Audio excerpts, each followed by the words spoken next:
Buenos días, buenas tardes, buenas noches, hispanos de todo el mundo, como decimos todos los días que nos vemos en este canal. Estamos en cada uno de los rincones de este bendito y precioso planeta que un día fue dominado por la hispanidad.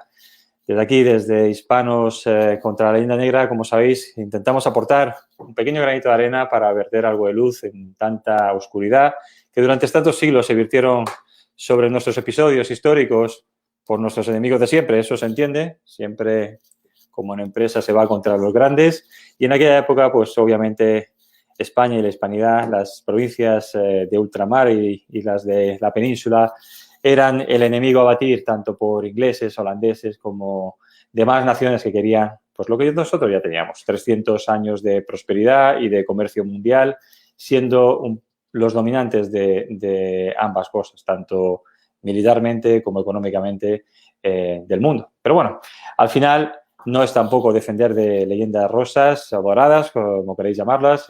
Sabemos que hubo cosas que se hicieron mal, pero exactamente igual que han hecho todas las naciones durante la historia, que es nada más ni nada menos que andar, cometer errores, aprender sobre ellos e intentar mejorarse.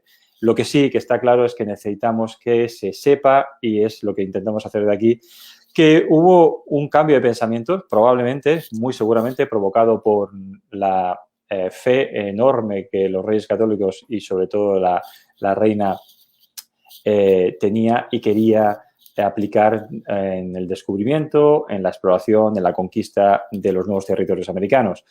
A lo que me refiero es que en aquel corriente de Salamanca, en aquel nuevo pensamiento, se planteó la posibilidad o se planteó realmente si se estaban haciendo las cosas bien o no anteriormente. Todos sabemos los derechos de conquista, todos sabemos la esclavitud que vino detrás de esos derechos de conquista en otros imperios anteriormente. De hecho, muchos de ellos se basaban precisamente económicamente en estos derechos de conquista, en esclavizar a los pueblos que eran conquistados.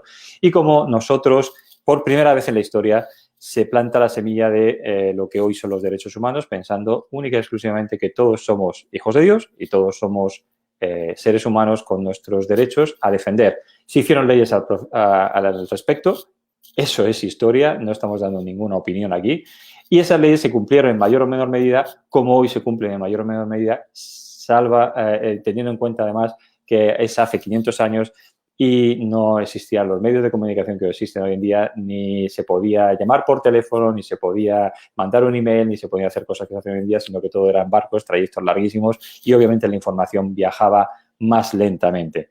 A lo que vengo a decir es que, bueno, se cometieron errores precisamente por ese decalaje en tiempo entre lo que ocurría y lo que se tenía que aplicar, que eran las leyes, pero hay muchísimos casos en los que pues la ley se aplicó igualitariamente. Y, de hecho, hemos sido muchas veces históricamente condenados o denunciados por precisamente eso, ser demasiados ecuánimes, cuando la norma entonces era no serlo. Bueno, todo esto que hablamos estos días, en esta ya es nuestra 11ª entrevista, estamos contentísimos de llegar hasta aquí. Bueno, lo hablamos simplemente para que sembrar un poquito de inquietud, de encender una llama en todos los que nos escucháis referente a nuestra historia, que no nos creamos las leyendas negras y que, bueno, esto solo funciona si damos a me gusta, si damos a compartir, si en nuestras redes sociales lo movemos, como digo siempre, hacer mancha de aceite desde nuestro círculo más cercano hasta, bueno, donde podamos llegar. Ya somos 13.500 en Facebook, en la página, en el grupo unos 12.500, 3.000 en Instagram y, bueno, subiendo, perdón, sí, 3.000 en Instagram y subiendo poco a poco en YouTube, donde estamos colgando también nuestros vídeos una vez que hemos finalizado con ellos. Lo podréis ver tanto en Facebook como en YouTube. Pues para ayudarnos, como siempre digo, tenemos a invitados de lujo y en este caso especialmente pues un invitado que yo le tengo gran aprecio porque lo que hace no es solamente narrar la historia, sino narrarla de una forma muy amena y narrarlo además con un formato que para mí es súper atractivo, que son los cómics. Empezó con los cómics y, bueno, ahora nos hablará de su siguiente proyecto, que es una novela. Lo introduzco, es Ángel Miranda, es licenciado en periodismo y ha dedicado su trayectoria profesional al periodismo cultural y a la comunicación. Pero en 2016 publicó un libro de viajes titulado A bordo del galeón, que relata pues, su periplo periplos, perdón, embarcado en una réplica naval de la Fundación Nao Victoria. Ese mismo año publica su primer cómic, el cómic histórico Espadas del fin del mundo, su guión y proyecto, que fue un gran éxito, tanto de público como de crítica. En 2020 sale a la luz Lezo, su cómic, que es el segundo, convirtiéndose en el mayor crowdfunding de una obra de ficción en España. Su estilo riguroso y a la vez espectacular lo ha convertido en un referente de cómic histórico nacional, contando ya con más de 8.000 ejemplares vendidos. Ahí es nada. Este año, en el que estamos, se producirá el lanzamiento de Carrión. Esto será más o menos en mayo y es una novela de aventuras y marinos históricos con personajes como el Cano, Urdaneta o el propio Carrión, junto a momentos históricos como la expedición Loaiza o la batalla de Villalar. No hablo más de él y os lo presento. Ángel Miranda lo tenemos con nosotros. Buenos días, buenas tardes, buenas noches. Muchísimas gracias por estar con nosotros. Encantado de estar aquí. Oye, muchas gracias por tus palabras y me alegro mucho que me prestéis la confianza de poder contar un poquito mis proyectos aquí en vuestro canal. Y bueno, también os agradezco toda la labor que hacéis ya no solo conmigo, sino con todos los autores y promovedores un poco de nuestra historia que estáis haciendo hasta ahora y estáis haciendo muy bien. Pues muchísimas gracias por tus palabras, Ángel. Y bueno, a ver, me gustaría contar primero pues tu trayectoria, el por qué decides embarcarte en estas aventuras, tanto primero de cómic como ahora la que estás preparando y ultimando de la novela, históricas, y de dónde te naces, siendo pues licenciado en periodismo, cómo es esta afición y de dónde nace tu afición a la historia. Bueno, yo creo que todo nace un poco de mi afición por la lectura, ¿no? Por la cultura y por la lectura en concreto. Yo siempre en casa hemos leído muchísimo y soy un devorador de, no solo iba a decir de libros, pero no solo de libros, también de todo tipo de formato narrativo, desde el audiovisual, películas, cómics, libros, todo tipo de formatos. Entonces, bueno, pues a raíz de leer mucho uno acaba enterándose de muchas cosas. Y cuando descubrí un poco, pues, dentro de la historia hispana en concreto, la historia de los siglos XVI, XVII, XVIII, pues quedé totalmente maravillado. Comentábamos que ves cosas que dices, pero ¿por qué no me han contado esto antes, no? ¿Cómo no me han contado un poquito todo esto en las clases de historia, en las clases de literatura? Si hay aquí aventuras, narraciones, episodios, batallas que, bueno, a cualquiera que tenga un poquito de inquietud le maravillarían. Entonces, bueno, pues es algo que siempre ha estado ahí. Yo siempre he tenido estos gustos y he leído todo lo que he podido. Y creo que fue por 2014, 2015, en un periodo entre un trabajo y otro. Todo empezó que hay una fundación en Sevilla que se llama la Fundación Nao Victoria, que tiene réplicas de barcos antiguos, de una nao, de un galeón, incluso una carabela, y la tienen dando vueltas por el mundo como museos flotantes. Entonces estuve ahí en un bypass entre trabajos y vi que era posible embarcarse como voluntario. Así que dije, bueno, pues... Hombre de valor. Sobre aventureros, esto que hacen este tipo de cosas, ¿por qué no? Ajá. Y fue todo un poco a la vez. Estaba ya dándole vueltas en aquel momento a contar alguna de estas historias de una forma más narrativa, ¿no? Con un argumento potente, con gancho. Y de una forma o de otra, al final, las dos primeras obras que salieron fueron un pequeño libro que es A bordo del galeón, que cuenta mi aventura en la réplica del galeón de la nao Victoria por Estados Unidos, y el primer cómic que fue Espadas del fin del mundo, que narra los combates de Cagayán. Esto que estábamos viendo antes, que tenía en pantalla, es lo que nace de esa inquietud, tus obras, sí. ¿Correcto? Explícanos qué es lo que estamos viendo ahora mismo, cómo sería el orden y bueno, un poquito, ahora pondremos un vídeo de un tráiler de cada uno de ellos para que la gente pues sepa también qué es lo que hay interior. Aquí estamos viendo los libros en sí, pero cuéntanos, ¿cuál es el orden? Porque veo que están desordenados cronológicamente en esta fotografía, pero cuéntanos qué es lo que estamos viendo. Bueno, el primero, como decía, fue Espadas del fin del mundo, que es el de la derecha. Y es un cómic que narra los combates de Cagayán. Es bueno, un episodio que en los últimos años ha sido bastante... Cuando empecé con él no era tan conocido, pero poco a poco se ha ido haciendo más conocido. Y a finales del siglo XVI, cuando los españoles estaban asentados en las Islas Filipinas, allí en el otro lado del mundo, pues tuvieron lugar uno de los pocos encuentros documentados entre tropas españolas de la época de los tercios y piratas japoneses, bueno, pues de la época de todo el mundo de los samuráis. Entonces es un combate a nivel bélico muy potente, visualmente increíble, y es una historia real que se hablaba mucho de ellas, pero quizás no estaba tan documentada quizá como ahora. Entonces fue un poquito el germen con el que nació todo. ¿Te parece que vemos el tráiler ahora de Espadas del Fin del Mundo? Por supuesto. Vamos a ver.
Pues ver el trailer, los pelos como escarpias ahora mismo, tremendo.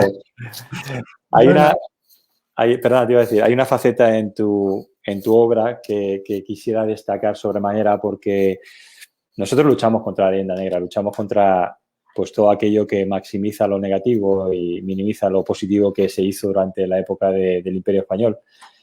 Y precisamente en estos siglos, del 16 al 18, es cuando realmente, bueno, se malversa muchísima información y se tergiversa muchísima información.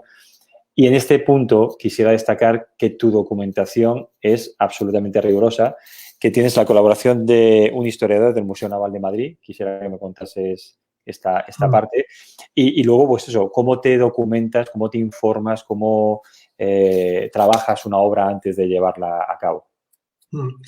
Ahí es un poco la fórmula que empezó con Espadas y que he intentado ir puliendo en las obras siguientes. Ha sido intentar mezclar el máximo rigor histórico con un argumento que fluya, que tenga sus puntos de giro, que los personajes se sientan creíbles, que te motive y que te emocione. Entonces, no fallar nunca ni a la rigurosidad de contar lo que está pasando, pero tampoco fallar a la historia cayendo en lo contrario, que es un poco contarlo demasiado como si fuera un libro de historia. Entonces, es un término medio complicado, pero es lo que tendemos yo y los equipos con los que trabajo yo, lo que tendemos a buscar. Entre todos intentamos encontrar ese equilibrio que tú sepas que lo que estás leyendo es totalmente verídico, que no nos hemos inventado nada, pero al mismo tiempo que te emocione, que sea una historia bien estructurada y bien contada.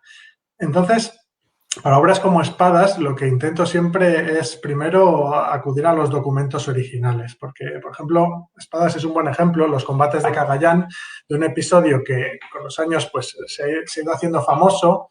Si tú te pones a bucear en Internet, pues encuentras artículos de todo tipo y escritos por un montón de gente. Pero al final es como todo, si es un artículo de alguien que ha leído a alguien, que ha leído a alguien, que ha leído a alguien, pues es un poco el teléfono escacharrado y El todo se teléfono acaba. roto te iba a decir exactamente. Entonces, es importante siempre que puedas acudir a las fuentes originales. Y afortunadamente, a día de hoy, con la digitalización de documentos, es increíble si sabes un poquito las fuentes en las que buscar, cómo puedes llegar a leer. O sea, yo para Espadas y para la novela, que es el mismo protagonista, he llegado a leer cartas del puño y letra de Juan Pablo de Carrión. O sea, no hay nada más, no hay una fuente más original Que la propia. que las cartas que él ha escrito no son complicadas de leer, me han echado una mano a amigos historiadores, pero está ahí, o sea, sabes que todo lo cierto que es la palabra del protagonista es lo que estás contando. Entonces, hoy en día hay digitalizaciones, bibliotecas, pares, el archivo de Indias, el de Simancas, y ya no solo los españoles, porque también es muy importante intentar acudir a las fuentes extranjeras. Quiero decir, para el libro de Lezo, por ejemplo, es muy importante leer lo que contaban los ingleses también, porque solo contrastando y viendo todos los detalles sabes de verdad o puedes intuir qué es lo que pasó y cómo. Leer si tiene... Ojo con eso, que hay alguna moneda todavía circulando en la que Lezo se rinde a Vernon. Claro, el Así tema que de hay que llevar cuidado ahora mismo, porque si lees esa parte solo, dices, pues si ganaron los ingleses. Claro. Entonces es muy importante, cuantas más, como siempre, cuantas más fuentes mejor. Y dentro de las propias fuentes españolas, pues muchas veces en ciertas cosas pueden contradecirse o ampliarte cosas uno que no te contaba el otro. Y leerlo en su contexto también. Por ejemplo, hay ciertas cartas de socorro que enviaban desde Filipinas a la corona, ¿no? Pidiendo más recursos, más hombres o haciendo valer los méritos, y hay que leerlo en su contexto. Estaban pidiendo más hombres y más recursos. Entonces, o algunas cartas que pueden ser más burocráticas, pero que si lees entre líneas puedes sacar cosas también pues del propio combate, de cómo se desarrolló, o cosas un poquito más a nivel de argumento más potentes. Entonces, siempre fuentes originales. Eso en cuanto a lo que ocurrió. Ajá. Y en el caso de los cómics, de tanto de Espadas como de Lezo, es muy importante también que las fuentes visuales sean verídicas, porque muchas veces en la recreación, sobre todo en las películas, pues se cometen muchos errores. Y nosotros, en este caso, yo digo, cuento con Ramón Vega, que es un historiador que ha trabajado en la Universidad de Oviedo, ha trabajado en el Museo Naval, ha hecho estudios de campo sobre piezas arqueológicas orientales, o sea, tiene un trasfondo y un bagaje increíble. No se me ocurre nadie mejor para asesorarme en estos temas. Y él siempre recurre a grabados de época, a pinturas de época, a objetos arqueológicos reales que se han encontrado hoy, ¿no? Y él sabe dónde buscarlos en todos los archivos. Entonces, es increíble el nivel de exactitud que puede llegar a darnos Ramón, tanto a los dibujantes como a mí. Sí, hay un detalle que me gustaría contar, es que era esa conversación entre dibujantes y Ramón respecto a unos anteojos, creo que era. Sí, este comentario, a veces, bueno, tenemos grupos de WhatsApp, de trabajo, etcétera, ¿no? Y a veces es como, les tengo que decir, chicos, lleváis media hora hablando sobre unos anteojos y serían un poco más redondos, un poco más con forma de rombo. Son unos anteojos de alambre que van a salir en una viñeta. Poner un límite también. Poner un límite a la exactitud. No, pero está bien que seáis tan meticulosos, porque al final, bueno, no vamos a dar nombres, pero todos sabemos a lo que me voy a referir en estos momentos. No se hace mucho histórico en cine. Cuando se hace, bueno, pues se intercambian no solamente ya objetos como una espada por otra, sino incluso ideologías. O sea, el feminismo en cierta época pues no existía y te lo meten porque al final es como vamos a intentar manipular esto. Es decir, muchas veces gente dice, no, pues vamos a que se hagan obras, aunque sean mal hechas, pero que se hagan obras de nuestra historia. Y pues desde aquí opinamos lo contrario, que se hagan, por supuesto que sí, pero que se hagan bien, que se hagan como tú haces las cosas. Es decir, a ese nivel quizá de unos anteojos son más redondos o no, pues está bien que lleguéis, porque al final lo que quiere decir es que todo lo demás me lo creo. Si lleguéis a eso con unos anteojos, ¿qué no será con el detalle de pues, los hechos en sí? Es decir, la documentación que habéis tenido que visitar o que leer para poder hablar de este personaje o del otro. Sí, yo creo que a veces en ese sentido, lo que comentas, hay falta de madurez cultural. Quiero decir que muchas veces parece que la gente no tiene hay un público o piensan que hay un público, porque muchas veces es la autocensura cuando creas una obra, no es culpa de la audiencia. Entonces piensan que si no ponen en contexto moral actual lo que sucedió en el pasado, el público no va a saber entenderlo, le va a chocar, no le va a gustar la obra. Cuando yo creo que hay que dar una oportunidad. Hay un público muy amplio, muy maduro culturalmente, que si tú cuentas las cosas bien y las cuentas como fueron y en el contexto sociopolítico, ideológico y moral de la época, se entiende que fueron así. No hace falta poner arcoíris a todo. Es curioso porque cuando ves películas de romanos sabes que cuando combatían y conquistaban un territorio traían esclavos que eran los que utilizaban luego en el circo romano, eran gladiadores y tal, y nadie se lo cuestiona y dice, no, vamos a poner esto en plan suave para que la gente no se ofenda hoy. Sin embargo, con las obras españolas siempre estamos, pues eso, limando asperezas o intentando dulcificar lo que era como era. Tú lo has dicho antes, cuando lees cartas de puño y letra de un personaje de la época, tienes que ponerte en contexto. Pero obviamente tienes que trasladarte, pues lo que sea, 500, 400 años atrás y ver qué es lo que estaba ocurriendo, pero con los ojos de entonces, no de los de ahora. Claro, dentro de unos siglos verán ciertas cosas nuestras culturales de ahora y se llevarán las manos a la cabeza y se reirán. Seguro. Se me ocurren algunas. Se me ocurren algunas. Sí. Cada vez más. Desgraciadamente sí.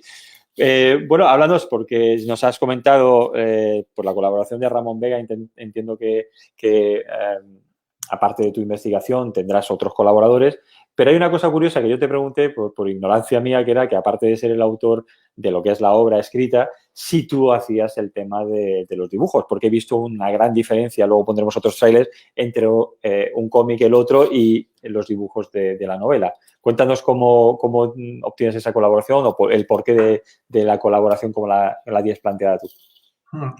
Bueno, en cuanto a los cómics, bueno, yo como aficionado a los cómics que soy, estoy un poquito metido en el mundillo, ¿no? El mundillo de autores y la verdad en España que la situación no es muy favorable para el mercado de los cómics, es decir, que es un mercado complicado que para dedicarse a él requiere mucho esfuerzo y muchas ganas, pues hay que conocer un poco a la gente. Entonces, pues muchas veces es plantear proyectos y ver a qué dibujante, a quién le puede cuadrar más, contactar directamente con ellos, hablarlos y con suerte acaba saliendo a la luz. Pero daos cuenta que para hacer un cómic en España sobre todo es muy complicado y no sabría decirte un porcentaje, pero de un gran volumen de proyectos que hay en mente, en preparación, lamentablemente son muy pocos los que consiguen teniendo viabilidad como para salir adelante.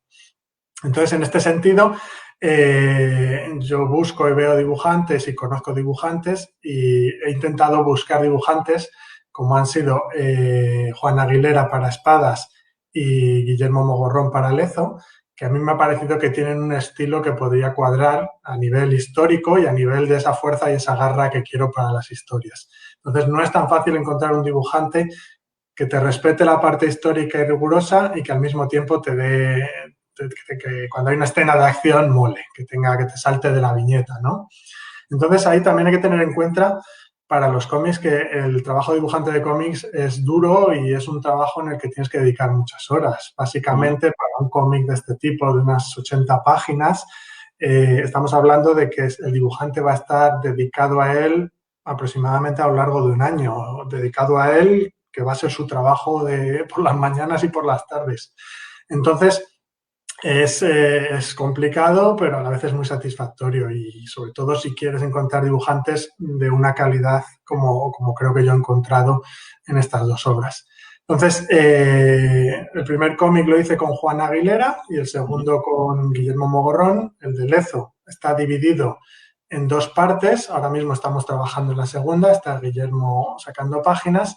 Y la novela incluye unas ilustraciones para las cuales contacté con Alberto Taracido, que es otro artista increíble que he conocido y que siempre ya te digo que busco un poco el estilo que creo que cuadre más para la obra que esté haciendo. Y en este caso, que es una novela de aventuras con ese componente histórico, el estilo de Alberto, que luego veremos un poquito, era perfecto para dar vida a esos capítulos de aventuras y de navegantes. Espadas narra, me has comentado, pues el periplo de Carrión, ¿correcto? Entre Sí, otras cuestiones. es Juan Pablo de Carrión, que luego hablaremos más a fondo del personaje en la novela, en Espadas, en 1582. Está en las Islas Filipinas, es un viejo marino, un viejo soldado de 69 años, con muchas mellas en su espada, nacido en Carrión de los Condes o en Valladolid, no se sabe exactamente, que viajó a Nueva España, que fue acusado por la Inquisición por poligamia, que, que navegó y que estuvo involucrado en la preparación del mítico viaje de Legazpi y del tornaviaje que finalmente encontró Urdaneta. Tuvo ahí unas polémicas con él muy interesantes y que finalmente acaba sus días en las Islas Filipinas. Hay muchos huecos en su vida desconocidos, muchas sombras, que no se sabe qué pasó, pero sí se sabe que eso, que a la edad de 69 años el gobernador de las Islas Filipinas requiere su presencia para ayudar a comandar una pequeña flotilla que tiene que ir a expulsar unos piratas japoneses que se han asentado en las inmediaciones del río Cagayán en el norte de la isla de Luzón. Y entonces, junto con otro capitán, van para allá, dirigen la flotilla y acabará enfrentándose, el otro capitán muere y acabará enfrentándose con muy poquitos españoles a una horda de piratas japoneses que les asaltan. La galera en la que van tienen que llevarla a la orilla, ¿no? Tienen que embarrarla en la orilla y tienen que formar ahí una especie de campamento y de un poquito una especie de trinchera improvisada con las maderas y los elementos de la propia galera para resistir el envite de una horda de piratas japoneses que les superaba unas 10 veces en número. Es que te estoy escuchando y sé la historia y de este capítulo en particular y dices tú, bueno, si tuviésemos Hollywood a nuestro alcance, ¿verdad? Porque es que tantas veces que se dice se hacen un remake y otro de los mismos temas cuando falta, pues eso, imaginación dentro de los guionistas de Hollywood y dices, pues si solamente tienes que mirar un poquito la historia de España, tienes casos a dónde va. Y lo digo por esto, porque Julio Navarro, no dice bien dicho, el tema cine, ¿para cuándo la puesta en escena de esta obra? Bueno, no estaría mal, ¿verdad? Hace falta mucho para compensar visualmente la falta de madurez cultural y el cine épico en un canal ideal.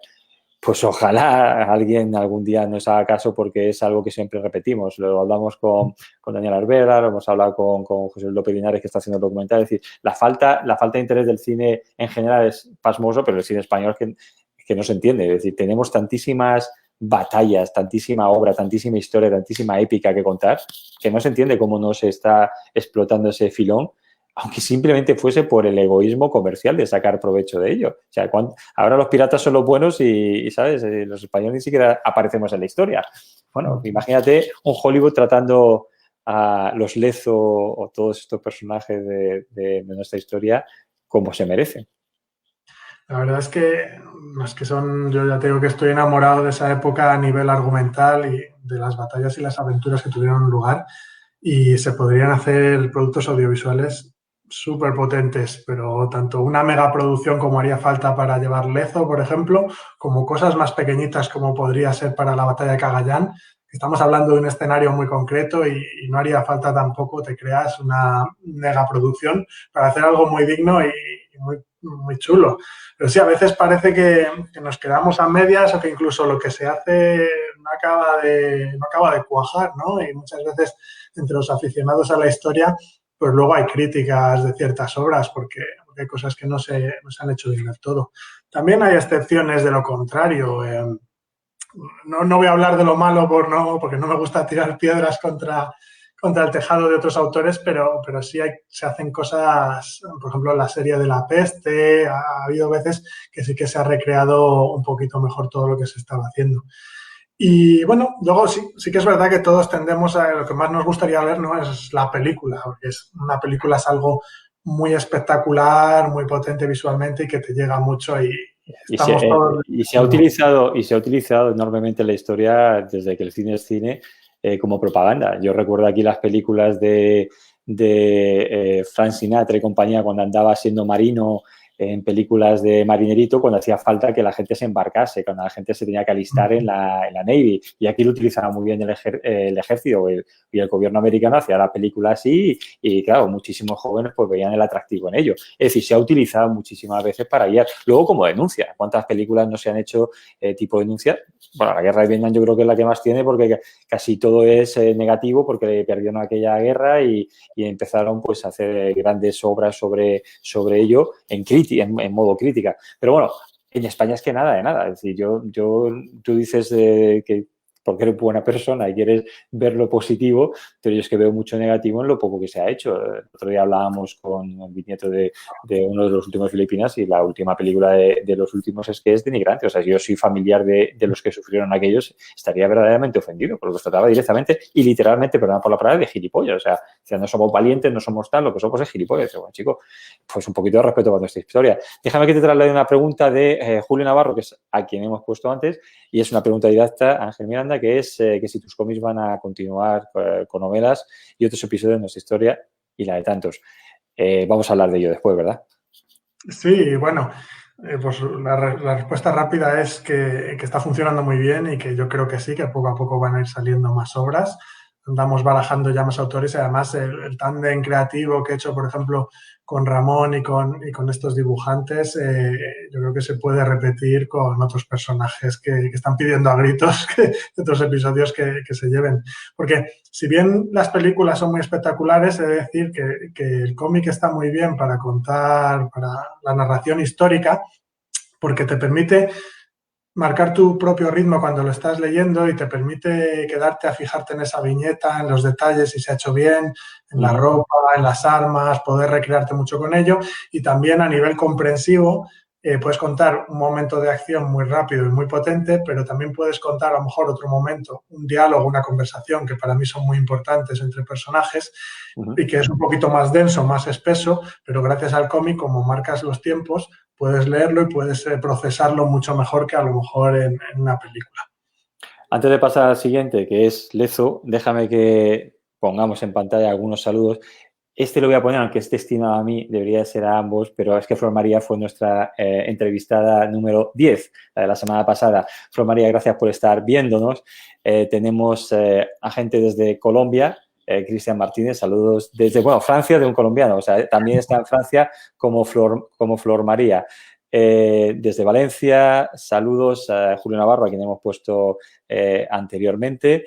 Tenemos a alguien que me da muchísima envidia. ¿Dónde está? Lo voy a poner, lo estaba buscando aquí antes, pero es que es un pequeño tirón de orejas a un buen amigo que no está ni más ni menos que en la taberna de Alabardero en Washington. Pues, hijo mío, ahora mismo, con el hambre que tengo, estaría acompañándote con un buen vino de Jumilla. Pero bueno, aquí estamos haciendo una entrevista muy agradablemente. Pues creo que tenemos gente de un poquito de todo. Tenemos, aquí, saludos desde México, de Chasmín Díaz. Al final, a pesar de todo lo que se ha vertido contra nosotros, somos muchos en la hispanidad que nos sentimos hermanados, que nos sentimos parte de una historia común, de unas costumbres comunes, de unas tradiciones comunes y de unos principios comunes. Y eso es lo que queremos fomentar de aquí. Si no te importa, vamos a ir con el tráiler de Lezo. Una cosilla, me gustaba eso, que teníamos un espectador de México. También es que muchas veces, que México y la Nueva España fue importantísimo en nuestra historia. Sin ir más lejos, Carrión, el protagonista del que estoy hablando, comenzó su vida en España y acabó su vida en las Islas Filipinas. Pero en el medio de su vida pasó muchos años en Nueva España, en el puerto de Navidad, en Colima, y ahí se desarrolla una parte muy importante que formará parte de la segunda novela, pero que es que no es solo donde naces, pasó media vida allí. Es donde pasas. Totalmente. Totalmente, y ese es un argumento que siempre utilizamos, no solo porque sea un argumento totalmente válido y útil, sino porque es que es la puñetera verdad. Nueva España fue el centro del mundo. Es en el eje, como hablamos con José Luis López Linares en su documental España, la primera globalización, Nueva España es el eje entre Filipinas, América y Sevilla y la España ibérica. porque era el negocio que se hacía con la plata mexicana en China y que hizo tan potente al Imperio Español. Es decir, juntos estábamos mejor. Ahora lo piensas y dices, no, es que se llevaba el 20% del oro y la plata a España, a la España peninsular. Y bueno, sí, a la corona, como lo pagaba Valladolid o como lo pagaba cualquier otro reino, ¿sabes? Al final ese es un pago que se hace para mantener el imperio. Hoy en día creo que pagamos todos un poquito más de impuestos y nos va bastante peor, separado.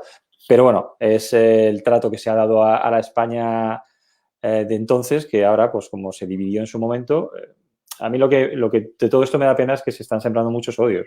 Tú ves el sistema educativo en muchos países hispanoamericanos y la verdad es que da pena que se fomente el odio a lo español cuando al final son sus raíces. Deberían de estar absolutamente orgullosos de los dos mundos que tienen. Tienen el mundo americano nativo y el mundo europeo. Yo no creo que tener dos raíces sea malo, es el doble de bueno. Pero bueno, no sé qué opinarás tú al respecto. Yo creo que desaprovechamos mucho todo el potencial que tenemos de ese conjunto que somos Hispanoamérica, España, todos. O sea, tenemos unos lazos culturales, históricos y con el idioma que no entiendo cómo no lo aprovechamos más y cómo no tendemos más puentes, porque es que es una historia común. O sea, es que a veces es un poco infantil lo de tus antepasados, los míos, hicieron esto, hicieron lo otro. Es una historia, tenemos una cultura común y podemos tener una historia aún más común en adelante. Entonces, yo soy un enamorado de Hispanoamérica.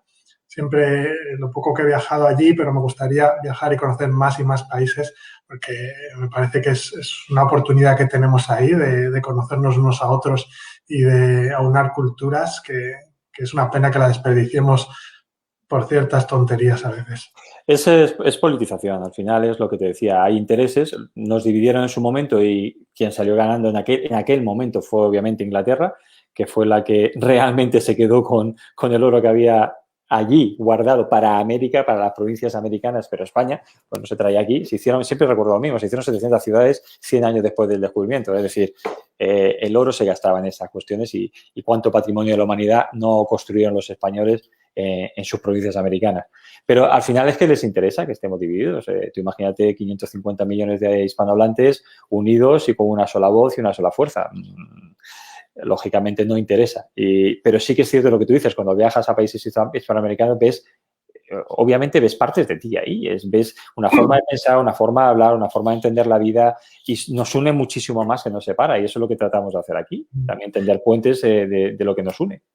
Fíjate, por ejemplo, hablando de este tema a nivel cultural, por ejemplo, el mercado anglosajón tiene la facilidad de que cuando lanzan una obra en inglés, económicamente es muy rentable porque esa obra va a tener una difusión enorme en muchos países del mundo, ¿no? O sea, al final es muy rentable hacer películas, por ejemplo, que son muy caras, o todo tipo, cómics o libros y tal. ¿Y cómo ejemplifica lo que acabamos de hablar? El mercado hispanohablante es inmenso. O sea, creo que incluso llega a haber más hispanohablantes como idioma nativo que el inglés, que lo habla más gente, pero no gente de forma nativa, sino que es un idioma que Sí, se aprende. tras el chino, el español es el idioma nativo más hablado.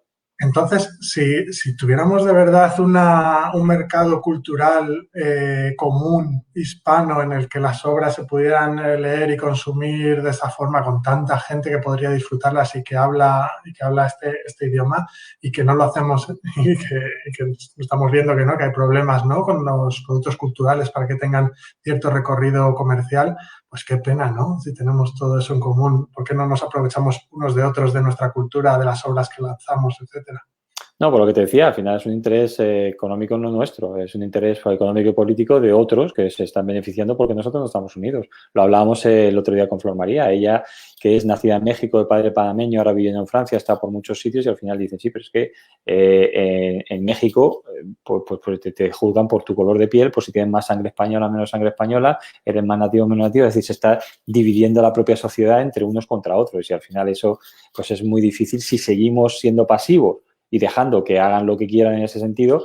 Pasa también en España, ni siquiera estudiamos historia en España. Tú vas a las aulas y quién sabe quién es Blas de Lezo, quién sabe quién es Bernardo de Gálvez, quién sabe quién, salvo los grandes nombres como Pizarro o Cortés, a los que, por cierto, los han arrastrado por el fango, pues realmente no se conocen. Pero bueno, es un tema para otro día, creo yo, porque lo que quisiera era dar paso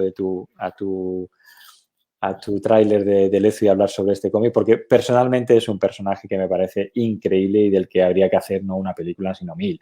Ya no sé, el cómic o los libros, no. Este es un personaje que trasciende lo universal. ¿Te parece? ¿Lo vemos? Sí, venga, adelante con él.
Da pie esto a preguntarte directamente, Julio Navarro, muy activo, gracias Julio Navarro, gracias hoy por participar tanto.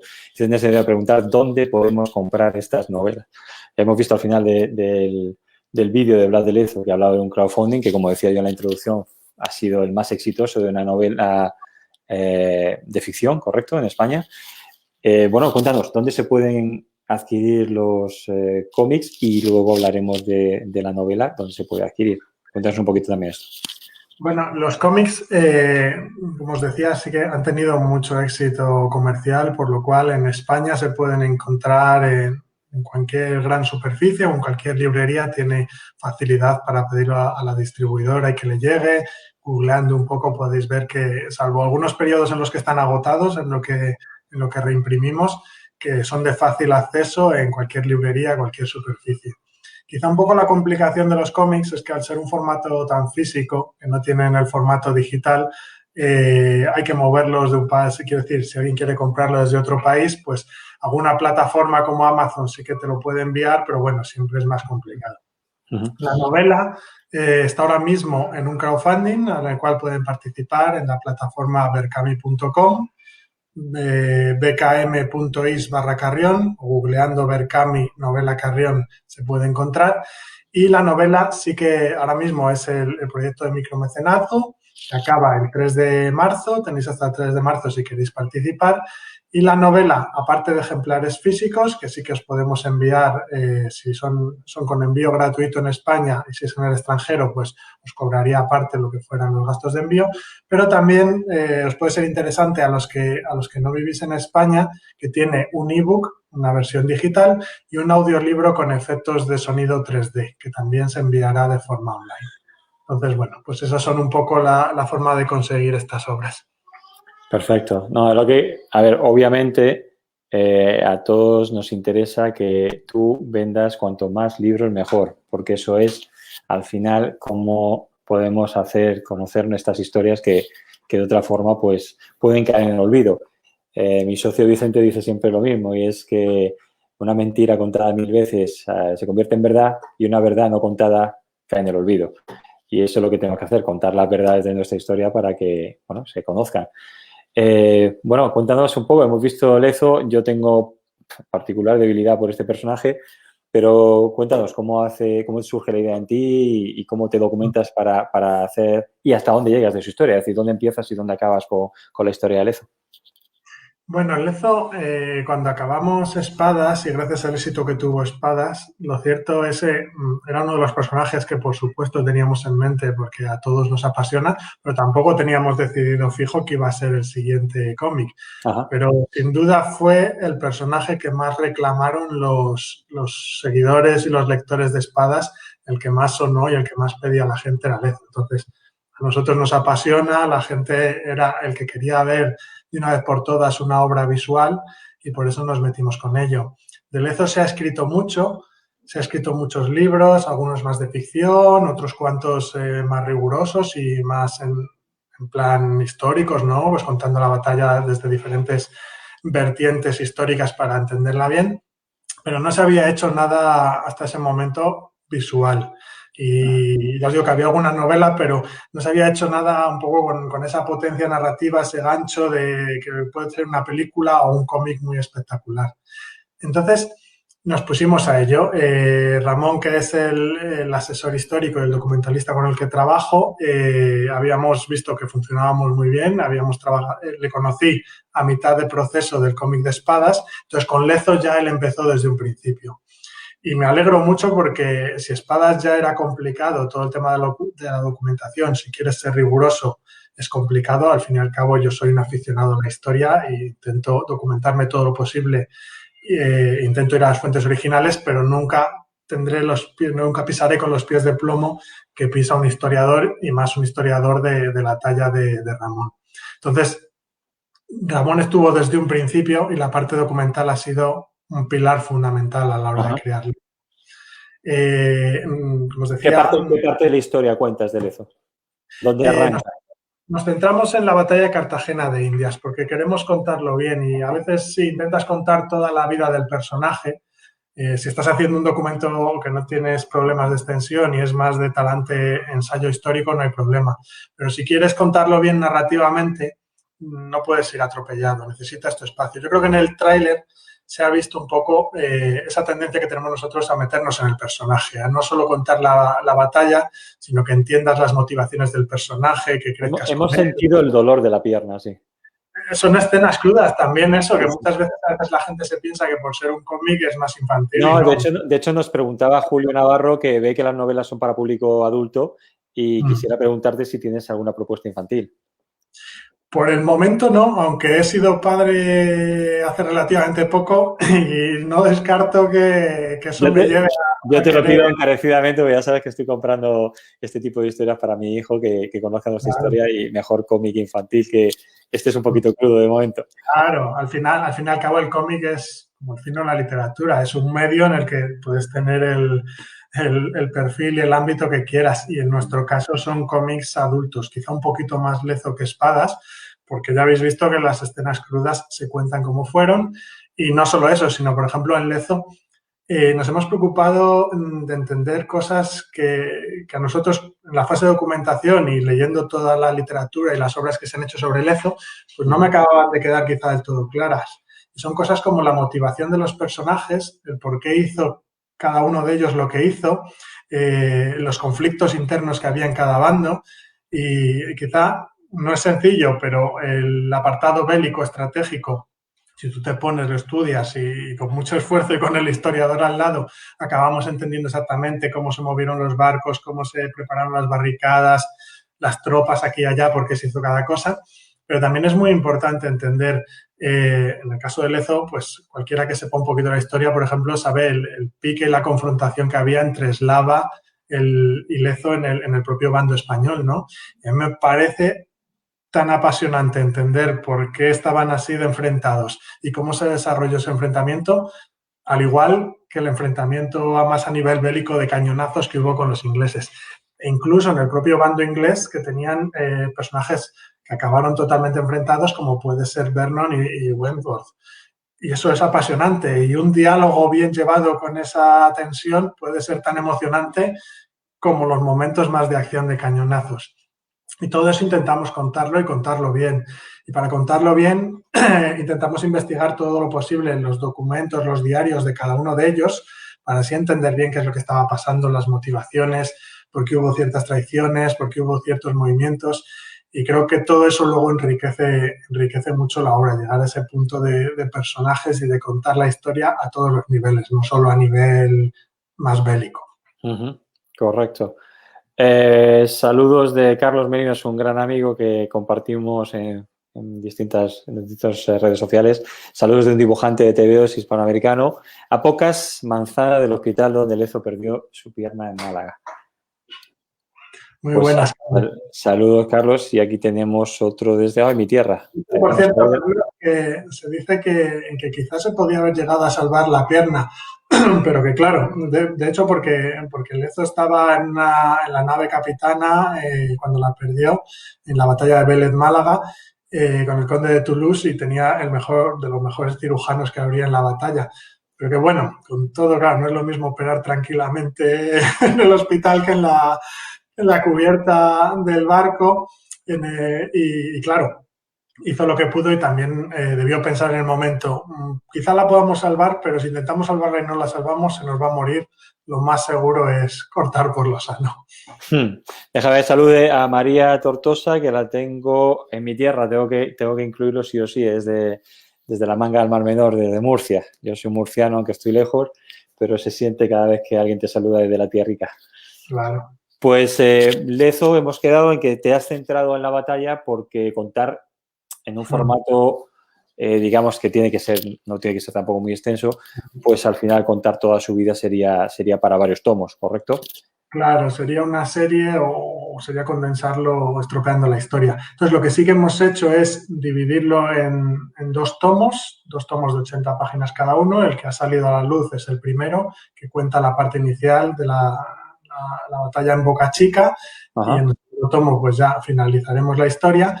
Y lo que sí que hemos hecho, aunque no hemos contado la vida entera de Lezo, vamos a tener un par de flashbacks, uno en cada tomo. En este primer tomo que ya está es ese flashback de la batalla de Vélez Málaga, en la que se cuenta cómo Lezo pierde la pierna. Por ser un momento muy relevante en su vida, ya no solo por lo obvio, sino porque eso, como te puedes imaginar, es algo que marca su carácter a partir de entonces. Era muy jovencillo cuando pierde la pierna y podía haberse retirado con honores perfectamente y haberse dedicado un poquito más a labores en la corte, pero Lezo es mucho Lezo y decidió seguir, nunca mejor dicho, al pie del cañón y continuar en muchas batallas hasta la más conocida e importante, que es la de Cartagena de Indias. Dos preguntas aquí. Dices que es muy jovencillo cuando pierde la pierna. Corrígeme porque el dato se me puede escapar, pero creo que son 26 años los que tiene cuando pierde las tres. O sea, pierde la pierna, pierde el ojo y queda manco, porque no pierde la mano, pero pierde la habilidad de una mano, ¿correcto? Con tan solo 26 años, creo recordar. No sé la edad exacta ahora mismo, pero sí, rondaba esas edades. O sea, era muy jovencillo eso, que fue la pierna, luego fue el ojo y luego fue la movilidad de la mano. Y cómo tú que has estudiado esta batalla entre una fuerza muy inferior, creo que era 15 veces inferior a la inglesa, que venía no solo inglesa, venían de muchos otros sitios, venía también de apoyo de tropas desde las colonias americanas y que era 15 veces superior. Creo que el dato es que hasta el desembarco de Normandía no hay una flota mayor que se traslada a una misión como la que se trasladó hacia la toma de Cartagena de Indias. ¿Cómo crees tú o cómo sabes tú que pudo defender con tan número inferior de medios una fuerza tan superior que le estaba atacando en el fortín? Pues fueron una serie de circunstancias, como de catastróficas desdichas para los ingleses, como se suele decir. No tengo ahora los números exactos, pero yo creo que eran alrededor de 183 naves y unos 27.000, 30.000 hombres con los ingleses, que efectivamente era la mayor flota que había presentado batalla en esas aguas por aquel entonces. Y simplemente en el bando español eran alrededor de unos 4.000 hombres y 6 navíos que tenían estratégicamente colocados. Entonces, fueron una serie de circunstancias. La primera fue la gran estrategia que siguieron los españoles. La segunda quizá puede ser el pecado de la soberbia que cometieron los ingleses. Y luego otra serie de circunstancias como el clima y un poco ya más a nivel bélico, cómo se desarrolló la batalla a nivel estratégico y a nivel de posiciones. Entonces, en ambos bandos hubo un conflicto importante entre las tropas de tierra y las tropas de mar. Y en el inglés, en concreto, fue una de las causas por las que quizá podían haber tenido más posibilidades de ganar. Vernon era una persona muy soberbia, era una persona muy elocuente y que tenía una faceta política muy exacerbada. Entonces, Vernon quería a toda costa ser el protagonista y ser el gran héroe que hubiera derrotado al Imperio Español y llevarse toda la gloria posible. En ese sentido, es un personaje totalmente contrapuesto a Lezo, que era lo contrario. Lezo tenía muy mala mano para las relaciones políticas y, por contra, era un estratega y un soldado, un guerrero nato, que él a toda costa, que lo que quería era ganar la batalla y lo que él veía era siempre cómo había que hacer, cómo había que posicionar para vencer, aunque le costara un poco su valía política con enfrentamientos como son los que pudo tener con Eslava. Entonces eran personajes totalmente contrarios. Los españoles lo hicieron muy bien y es sorprendente, pese a que obviamente una vez pasó la batalla en Inglaterra, habían perdido y se desdibuja un poco lo que ocurrió allí, pero si lees los diarios y los documentos originales ingleses, que es algo que no se hace siempre y que nosotros hemos intentado hacer, ves que obviamente cuando se están mandando comunicaciones entre los ingleses, pues se ve que se están echando culpas y que están teniendo, por una parte, grandes errores estratégicos por su parte y por otra, que reconocen muchas veces la valía y lo bien que lo hacen los españoles en ciertos puntos. Por ejemplo, no se esperaban nunca que en el castillo de San Luis, en la entrada de Boca Chica, fueran a resistir tanto y fueran a perder unos días valiosísimos que luego les pasaron factura, porque los ingleses estaban en barcos con enfermedades, con mala comida, etcétera.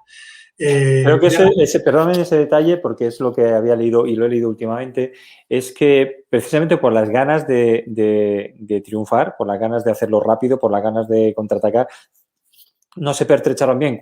Algo así como lo que ocurrió con la contraarmada. Es decir, pasaron penurias en los barcos porque no creían que iba a ser más rápido todo. Es algo como cuando la contraarmada, después de la Armada Española, que también tuvo la desdicha de perderse muy, muy probablemente por el tema de la climatología, los ingleses, esta parte no se entiende, no se sabe, porque se sabe la Armada Invencible, famosa, pero no se sabe la contraarmada que intentó invadir las costas de Coruña y que fracasó porque los recibimos con mucho cariño y fue precisamente por lo mismo también, es decir, resistimos hasta que ellos pues en los barcos pasaron penurias porque no se habían pertrechado bien con alimentos y demás, pensando que iba a ser pan comido, que iba a ser algo rápido. Creo que ocurre lo mismo en Cartagena de Indias, ¿correcto?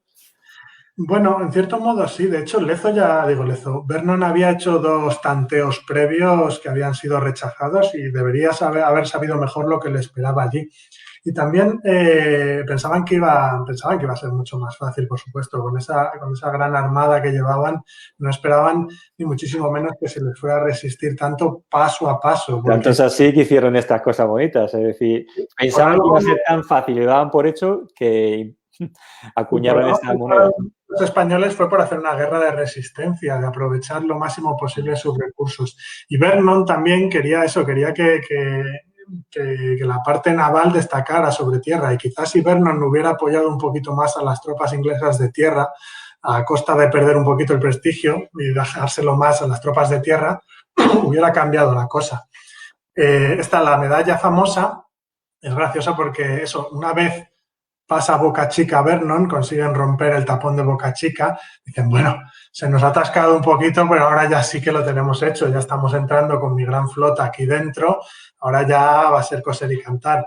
Y prácticamente empieza a enviar cartas Vernon en las que da el oso por cazado y da la batalla por vencida. Entonces, en Inglaterra, que ya te digo que había mucho trasfondo de políticos, ¿no? Todo esto era para enardecer y exaltar al pueblo inglés contra el pueblo español y como habían hecho con el pobre Walpole, provocar la guerra contra España.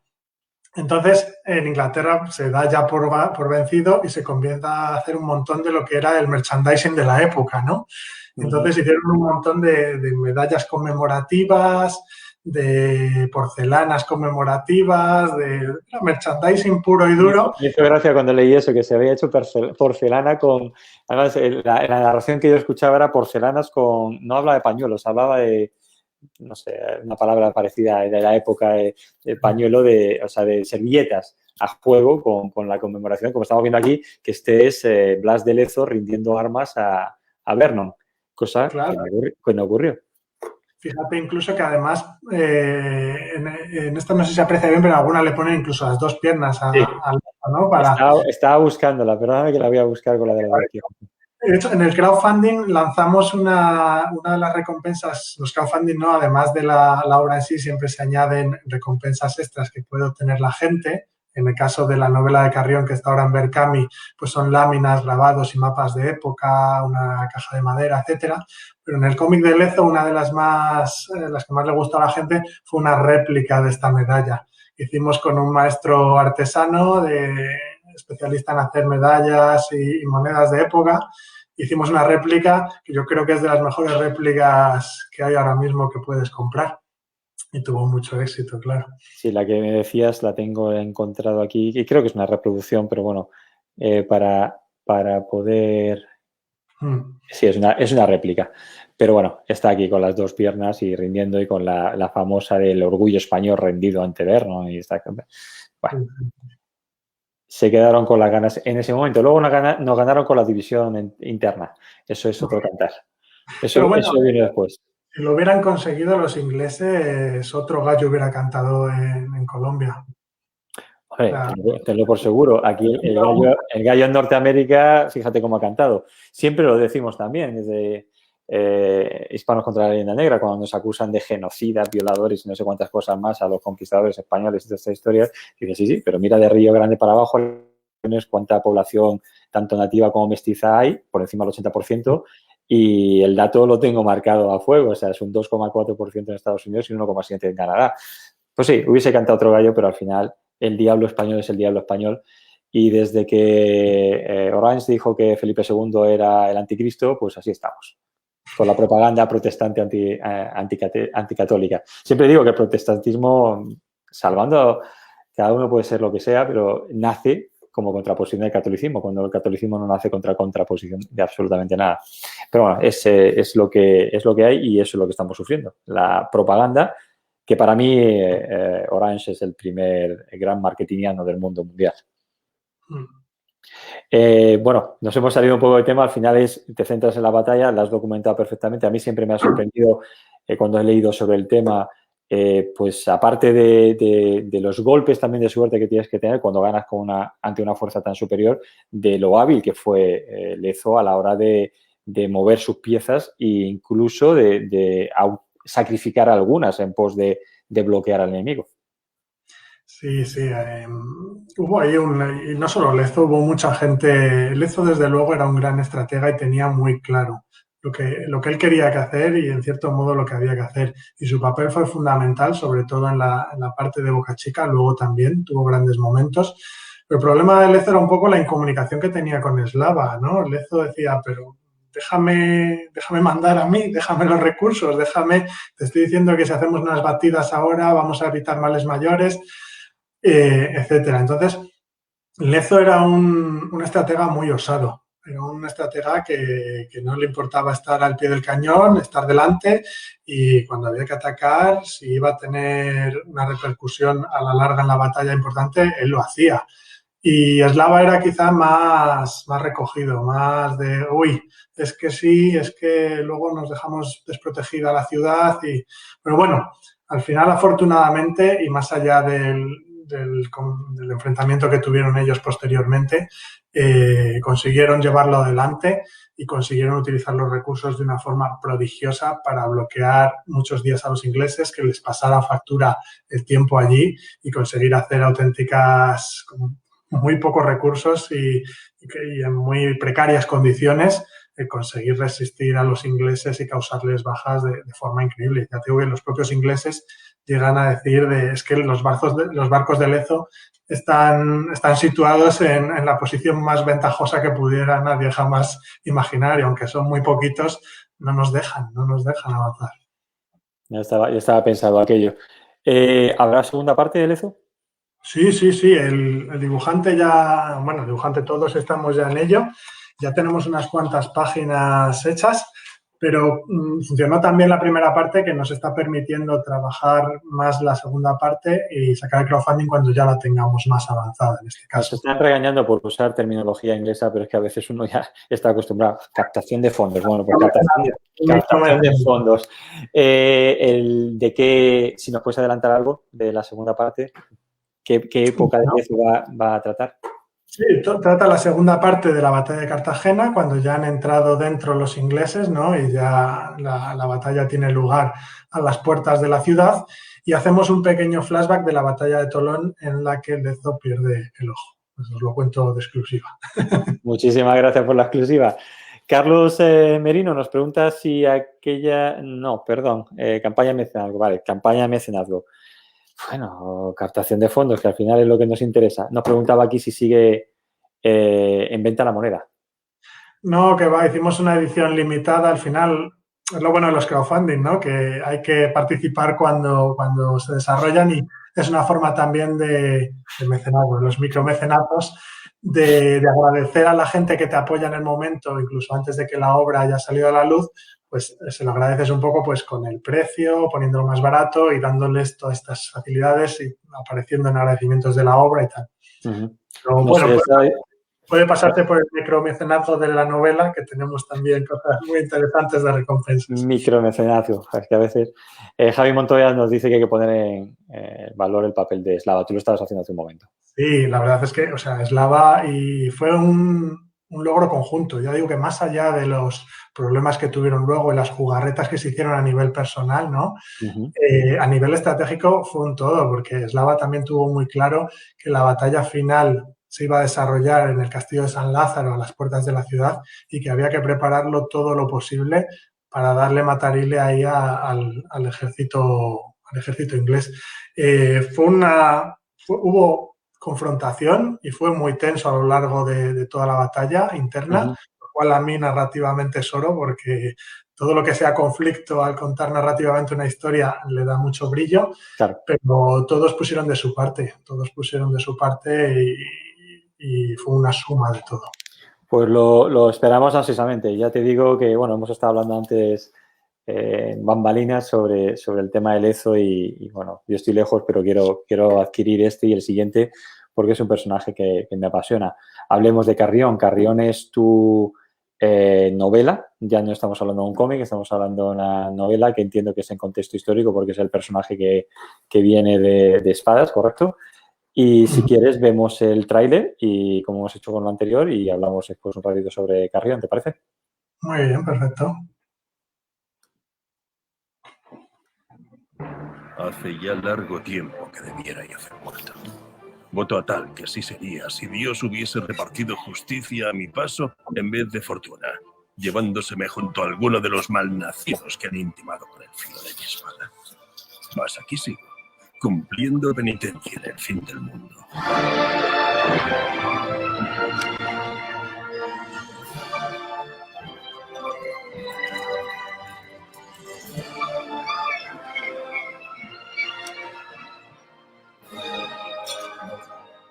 Permitid que narre la vida de un servidor, Juan Pablo de Carrión, con sus esforzadas gestas y sus holgadas infamias, de forma sincera, antes de emprender la que será mi última singladura. Si no por mí, por memoria y donaire de mis compañeros caídos, los que dieron la vida al acero y el rugir de los mares.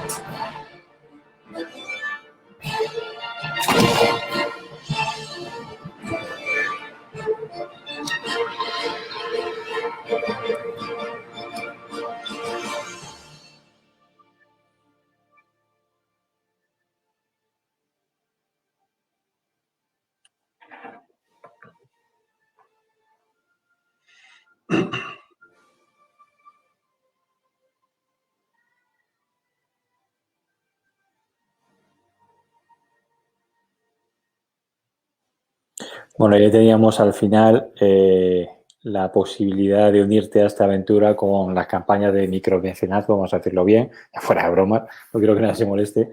Y bueno, cuéntanos, Carrión, por cierto, el narrador, yo estoy escuchando el audiolibro y es brutal como te mete con la voz en el ambiente y en lo trágico de cada capítulo. ¿Cómo te dio también por el audiolibro? Bueno, la obra he intentado llevar es mi primera novela, pero he intentado llevar a la novela un poco lo que he hecho con los cómics, que es mezclar el rigor histórico con algo que sea apasionante y que cada capítulo que quiera seguir leyendo, que se haga muy, muy divertido, que tenga pulso, que tenga estructura narrativa. Entonces, yo creo que juzgaréis los lectores, pero creo que uno de los logros o de las partes que más orgulloso estoy de la obra es la voz propia que he encontrado en el narrador. Está narrada en primera persona por Carrión, con un lenguaje de época que intento que te transporte totalmente a esa época, pero que al mismo tiempo sea ágil, que no te atasque por ser de época, que sea divertido. Y es una voz muy personal. O sea, yo lo que he intentado siempre en la novela es que parezca que Carrión en persona está de tú a tú, jarra en mano, contándote su vida, sus aventuras, sus desventuras, sus holgadas infamias. Y creo que lo consigue la novela. Entonces, cuando decidí hacer un audiolibro, quería que eso se trasladase. Que lo que he buscado es que el audiolibro no sea un narrador leyendo la historia simplemente, sino que también parezca que es Carrión, la voz de Carrión, de un viejo cascado, un viejo soldado que está pasado de vueltas y que te lo está contando, ¿no? Y que cuando te cuenta el audiolibro te da la sensación de que te lo está contando. Ahí déjame que te diga ahí algo, porque hemos estado hablando estos días de un tema muy interesante y ahora que me has dado, cuando has dicho lo de jarra hablando con él, me has recordado lo que hablábamos de, igual que hemos dicho antes que te documentas perfectamente tanto los hechos históricos como la ambientación, tipo, bueno, pues los galeones que sean lo que son, las ropas que sean lo que son. Hay una parte que es curiosa, que es los insultos de época. ¿Cómo te documentas de algo así? Bueno, todo el libro, parte de la documentación es, por supuesto, leerlos otra vez, los documentos originales de las expediciones que se describen, ¿no? O sea, salen personajes como Elcano, como Urdaneta, la expedición de Loaísa, pero también otras expediciones y otras relaciones, como puede ser la de naufragios de Cabeza de Vaca. De ahí yo saco el lenguaje directo que utilizaban ellos. Luego también he investigado mucho en libros de la época, como son el Lazarillo, el Quijote, el Buscón. Eso es oro puro para expresiones y dichos de época. Y luego también a mí me gusta darle siempre un poco un toque de humor cuando me es posible, sin pasarme, pero que tengan ese toque de humor. Una licencia. Claro, yo creo que se hace muy de agradecer y más en una novela de este tipo que no es histórica, pero es una novela de aventuras pura y dura con mucho ritmo. Entonces, en ese personaje de viejo soldado, viejo marino que lo ha visto todo, me parecía muy interesante y que creo que no se ha visto muchas veces, que hablara muy de tú a tú, que no hablara como si escribiera un documento para la corona, sino que hablara como si te lo estuviera contando. Y eso incluye que suelte injurias, insultos y expresiones de época.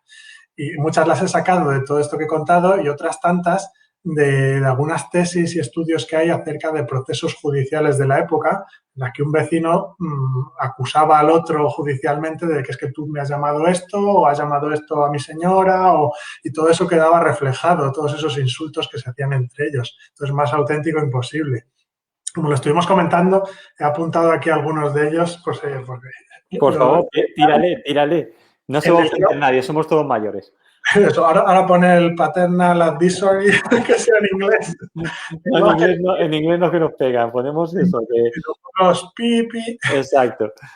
En el crowdfunding podéis leer de todas formas algunos fragmentos de la novela, está ahí el PDF en berkami.com y podéis verlo. Pero bueno, os adelanto algunas perlas que tengo aquí apuntadas de cuando hice la investigación, ¿no? Expresiones como grosero como el cabo de una porra, hacer puterías, la muy de puta madre que te parió, los que van a espigar que luego salen escardados, mala niebla os venga, nariz de penachado, podrido y malcarado, te habré de comer los hígados, no tenía sangre en el ojo ni sesos en la cabeza. O luego, bueno, tengo también por temáticas. Cuando querían llamar a alguien traidor o mentiroso, lo llamaban fariseo, Pilatos, culebra, echacuervos, falsario, hinchador de vacas, sanbeniatado, que tenía gesto de mono, hereje sin alma. También había viejo caduco, nariz de podenco, cernícalos. Cuando querían llamar a alguien cobarde le llamaban abatido, alevoso, zángano, apocado, amenguado, merdiosillo, bujarrón, cagoncillo, cobardazo, gallina, lebrón, incluso marica, mariquita, etcétera, también ya se utilizaba en esa época. Asqueroso y pobre, pues te llamaban arrastrado, cochinazo, saco de mierda, cucaracho, tripa sucia. Nos van a poner verde. Mira, quiero decir, creo que no hubiera ningún niño escuchando. Si me critican por no parar a ciertos autores cuando hablan de ciertas cosas, imagínate lo que me van a decir ahora contigo. Y voy a dejar para el que quiera leer la novela todos los relacionados con las madres de, porque tenían un apartado exclusivo dedicado a los idealistas. No, yo la lista esa la quiero porque, a ver, uno tiene afición también por la política, con lo cual voy a necesitar mucho de eso. Pues cuéntame, bueno, la historia buena, lo que has dicho antes de Carrión es que no va a ser una, va a ser varias, porque lógicamente necesitas varias para cubrir su historia, porque cuando hablamos del final es con 60 y ¿cuántos? 69 años que tiene. Sí, en los combates de Cagayán. Pero venía de Nueva España, ¿correcto? Sí, la verdad es que, bueno, todo parte un poco de... A mí me llaman la atención los combates de Cagayán, como a mucha gente, ¿no?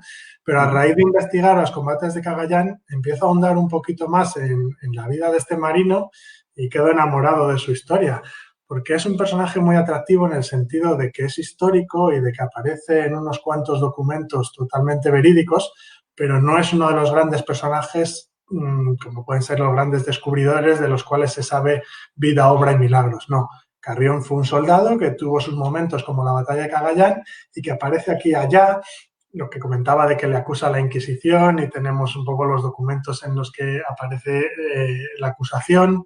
Sabemos que estuvo en Nueva España, en el puerto de Navidad, preparando el tornaviaje, que tuvo un enfrentamiento directo con Urdaneta, que nació en Valladolid o Carrión de los Condes, no se sabe exactamente.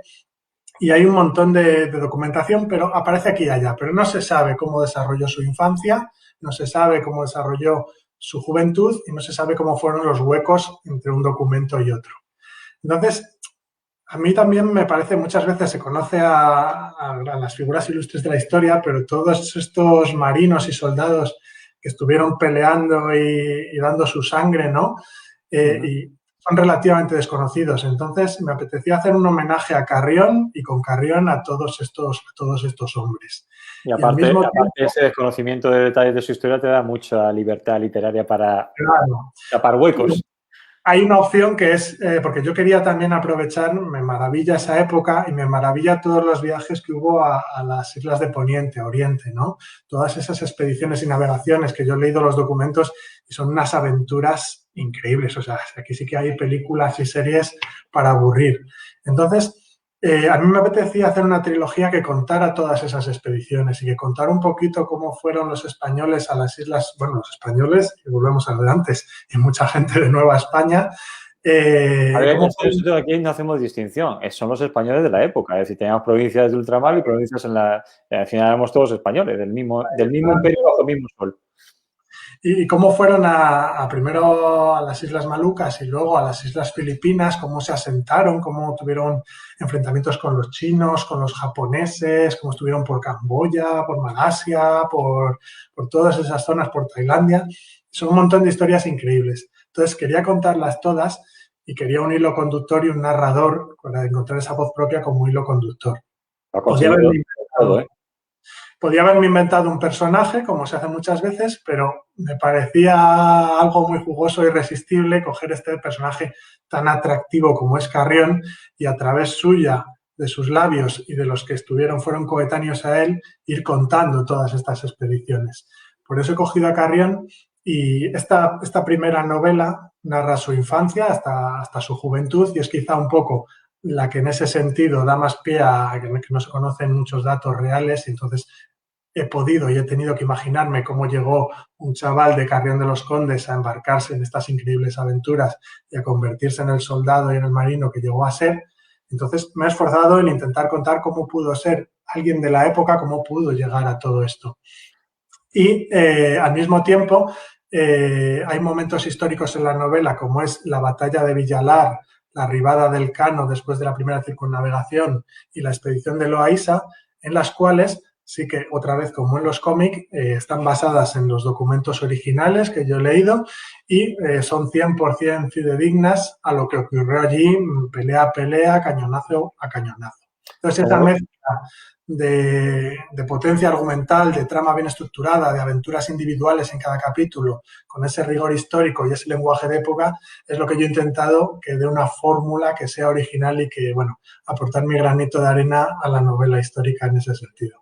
He puesto en pantalla mientras hablabas una publicación que hicimos, el artículo que escribió Vicente el 10 de julio del 2020 sobre precisamente esta batalla y no sabes tú la polémica que causó el tema de si eran ronin, si eran samuráis, si eran lo que eran, soldados rasos japoneses, es decir, tú que has investigado sobre esto, porque al final nos llovió de todo con respecto a eso, al comentario de que si eran ronin, porque aquí hablábamos de derrotaron a 1000 ronins y a los Ashigaru, que son los soldados rasos japoneses, y madre mía, hubo polémica con eso, lo cual siempre es bueno, porque al final cuando hay polémica, por lo menos la gente habla del tema. Tú que has investigado, tú que sí que hablen, aunque sea mal de mí. Bueno, hablábamos antes de la documentación y de cómo utilizábamos ilustraciones, pinturas de época y los documentos originales. Otra parte muy importante cuando haces ficción histórica o que nosotros le damos mucha importancia es poner las cosas en contexto.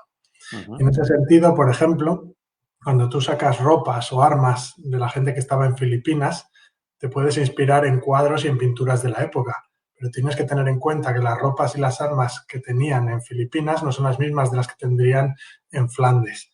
Quiero decir que son ropas que fueron a Nueva España, armas que luego viajaron a Filipinas, pues los recursos eran más complicados en esas islas tan lejanas, que estaba todo más desgastado.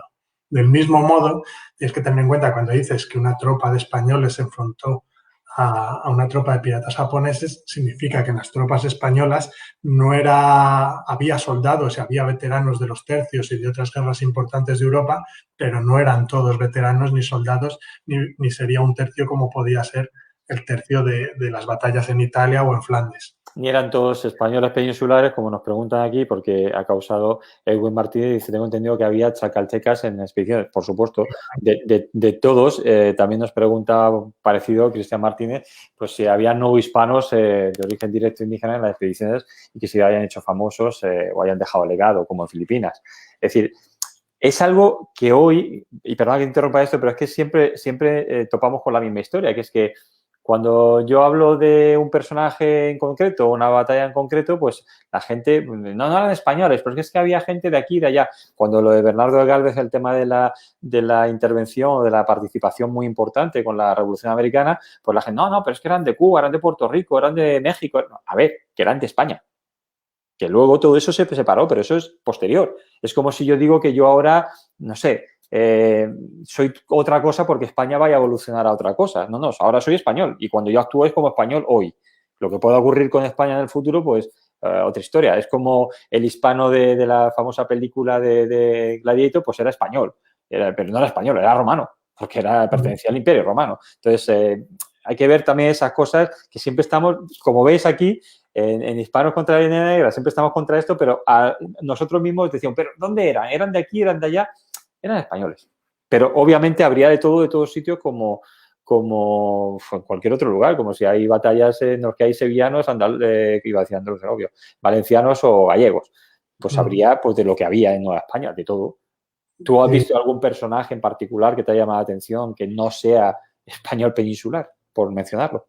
Por supuesto, había también gente directamente de la Nueva España y de hecho en el cómic podéis ver, si os fijáis un poquito en las viñetas, incluso las que hay por internet, que por los rasgos y todo hacemos el abanico completo y contamos con ello.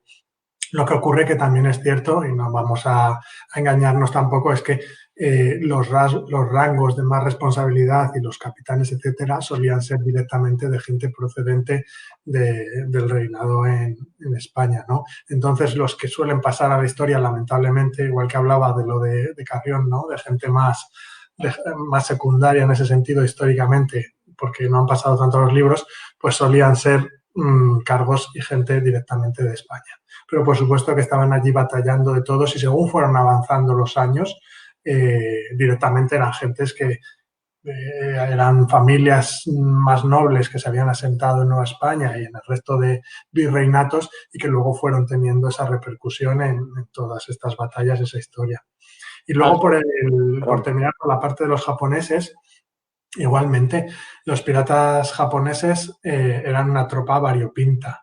Entonces, entre los piratas japoneses habría antiguos samuráis, antiguos ronin, como Tai Zufu, el líder de ellos, pero por supuesto bajo su mando había todo tipo de gente, desde pescadores japoneses metidos a piratas hasta piratas chinos reconvertidos y metidos en las tropas japonesas. Era una horda de piratas variopinta, lo cual no significa que efectivamente entre sus tropas había alguno con entrenamiento militar respecto a la cultura japonesa y seguramente unos cuantos de ellos habrían participado en batallas japonesas bajo shogunes y señores feudales japoneses y bueno, podrían considerarse que tenían ese entrenamiento militar que a lo que los japoneses se puede considerar samuráis.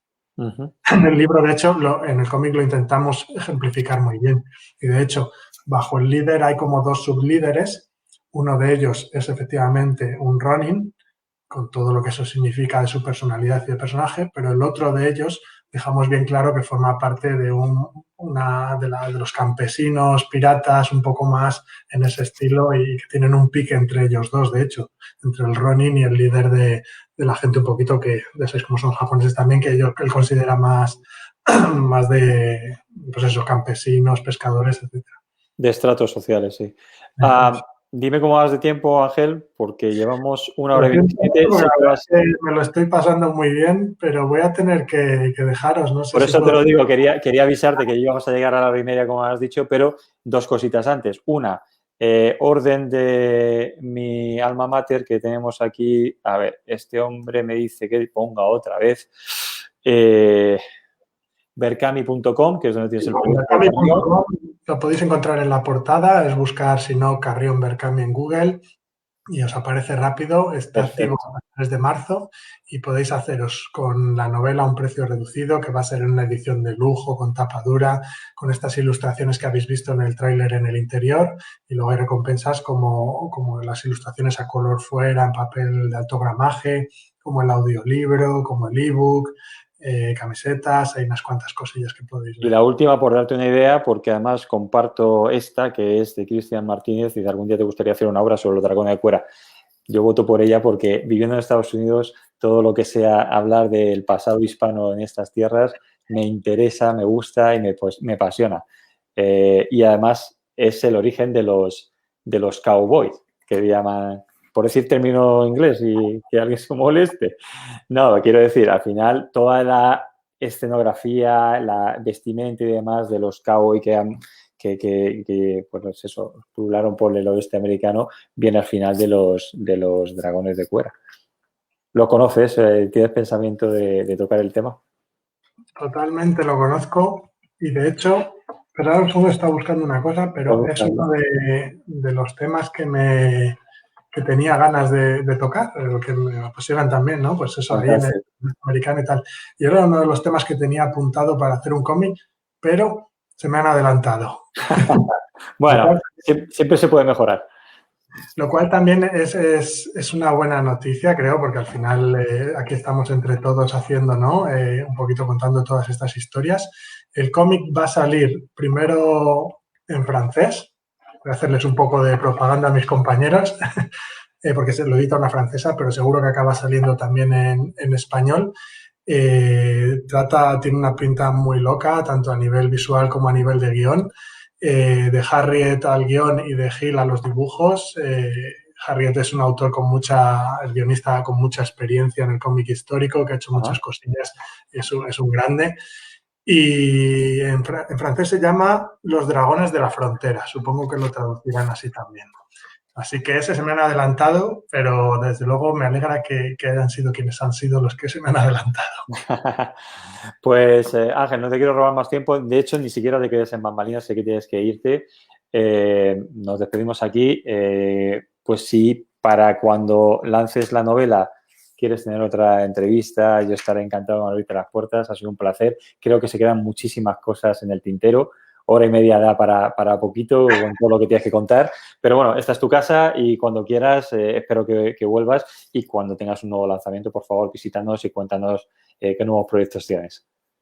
Seguro que volvemos a vernos porque yo he estado aquí encantado y se me ha pasado volando el tiempo. Así que bueno, mejor dejarlo para una segunda parte y que volvamos a encontrarnos. Muchísimas gracias por acogerme y por ayudarme a difundir un poquito mi obra. No, por supuesto, es la de todos y es lo que pretendemos. Ángel, bueno, pues lo que te he dicho, tu casa es esta y ven cuando quieras, eres más que bienvenido y muchísimas gracias por haber tenido este rato conmigo porque ha sido realmente muy agradable. Un abrazo. Un abrazo, muchas gracias a todos. Y bueno, y para el resto, me parece que ha sido una entrevista encantadora, con el conocimiento que tiene Ángel de esta temática es absolutamente brutal. Quería destacar sobre todo lo meticuloso que se puede ser, porque luego siempre se está poniendo excusa que si se hace esta obra o la otra, este documental, esta película o esta serie para televisión de tal forma o de otra con estos errores y lo justifican todo. No, no, no. Gente como Ángel y gente como su equipo se documenta perfectísimamente, se molesta en ver las fuentes originales, se molesta en realmente saber pues qué entorno, qué época es la que se vive hasta el detalle. Bueno, lo de los anteojos que me hizo mucha gracia, pues eso lo he comentado, pero decía que veía a su dibujante discutiendo sobre que si era así o era asado con su amigo el historiador y hasta el mínimo detalle. Bueno, pues mejor pasarse detallista a hacer auténticas tropelías como se hace con la historia de España. Ha sido un auténtico placer hablar con él. Espero que muchos de vosotros visitéis la página de Carrión para aportar algo en el micromecenazgo. Si no es así, yo me apunto a la lista de comprar uno de los cómics de Lezo y esperando el segundo porque es un personaje que me apasiona, pero vamos, que al final acabarán cayendo todos porque esto de la historia es un vicio que se mete en la sangre y no puedes más que quitártelo a base de leer. Muchas gracias a todos vosotros por estar ahí desde todos los rincones de la hispanidad. Ya sabéis cómo funciona esto. Si no dais a me gusta y si no compartís, si no nos visitáis en YouTube, si no nos visitáis en Facebook o en Twitter, en Instagram, pues al final se queda esto en una reunión de amigos, que es fantástico, pero lo que queremos es que al final se pueda ver se pueda escuchar nuestra voz, que la gente que decide, ya sabéis que solamente decide en un sentido u otro según los números que hayan detrás. Es decir, si hay mucha gente por un tema, pues al final podremos conseguir que lleguemos a hacer algo, a poner una piedrecita en esa pared que queremos que signifique esta revisión de la historia en el sentido de luchar contra la leyenda negra y revisarla sin ir a favor de la leyenda rosa o dorada, pero sí a favor de la historia como fue. Contarlo, como bien ha dicho Ángel, leyendo para hacer su cómic sobre Lezo y la batalla de Indias, de Cartagena de Indias, se documentó tanto en fuentes españolas como fuentes inglesas. Es decir, aquí no vamos a encontrar nada, simplemente queremos saber qué es lo que ocurrió e intentar leer esa historia pues con los ojos de la época en la que se produjo, no con los ojos de hoy y sobre todo sin sin la mala intención que se lee muchas veces en la historia de España, que una vez más, digo, pues era el imperio a batir y obviamente cometimos dos grandes pecados capitales para cierto otro imperio, cierta otra religión, que fue extender el catolicismo por el imperio español, por un lado, y el otro fue mezclarnos con la gente que nos encontramos, hacer un mestizaje preciosísimo, que hoy en día es el que nutre toda la hispanidad y que precisamente es el que quieren denigrar y el que quieren poner en contra nuestra.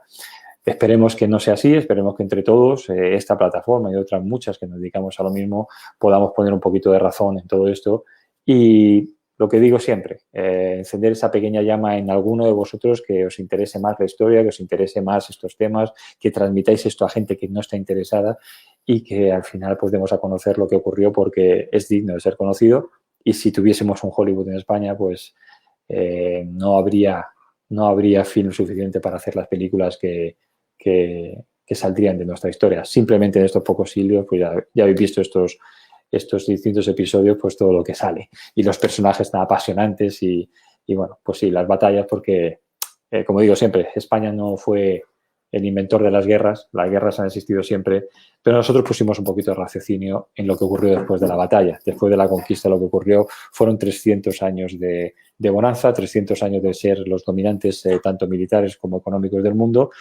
a través de ese eje Filipinas, México, España.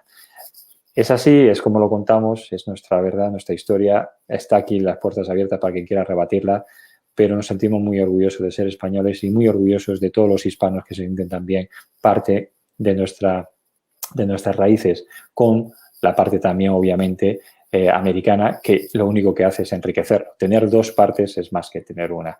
Yo siempre lo digo, siendo español soy árabe, soy romano, soy godo, visigodo, fenicio, cartaginés.